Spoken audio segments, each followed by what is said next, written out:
Minister N. Manohar has urged party workers to ensure a landslide victory for Alapati Raja, the candidate for the Krishna Guntur Graduates MLC seat. He called for unity among the coalition leaders at the grassroots level to reach out to voters effectively and encourage them to vote for Raja.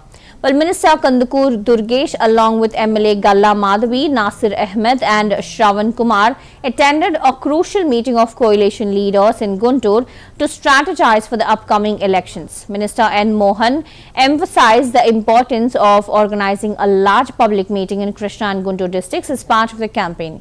He also cautioned party workers against overconfidence, with Minister Kandukur Durgesh advising them to stay grounded, and the leaders reminded the work that campaign for the graduate works had resumed after 7 months, urging them to meet every voter personally and encourage them to support Raja.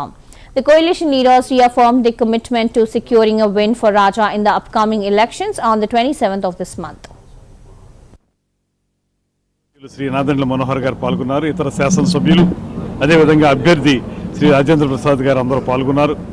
ముఖ్యంగా ఈరోజు మేము చర్చించింది అందరం కలిసి సమన్వయంతో ఇక మనకి nomination నుంచి ఎన్నిక జరిగే మధ్యలో ఉన్నటువంటి 20 రోజులు సమయంలో ఏ రకంగా వ్యూహాత్మకంగా ముందుకు వెళ్లాలనేటువంటి ఆలోచనతో ఇక సమావేశాన్ని ఏర్పాటు చేసుకున్నాం. ఇక్కడ ఒకటే నిర్ణయించుకున్నాం, ఖచ్చితమైనటువంటి విజయం సాధించడానికి సిద్ధంగా ఉన్నాం. అయితే జాగ్రత్తగా ప్రణాళికాబద్ధంగా ఎలా వెళ్ళాలి ముందుకనేటువంటి విషయం మీద దృష్టి పెట్టి ప్రతి ఓటర్ని ప్రత్యక్షంగా కలిసి ఓటర్ని ప్రభావితం చేయడం ద్వారా మనం విజయాన్ని సాధించాలనేటువంటి ఆలోచనతో ఈ సమావేశం సాగింది.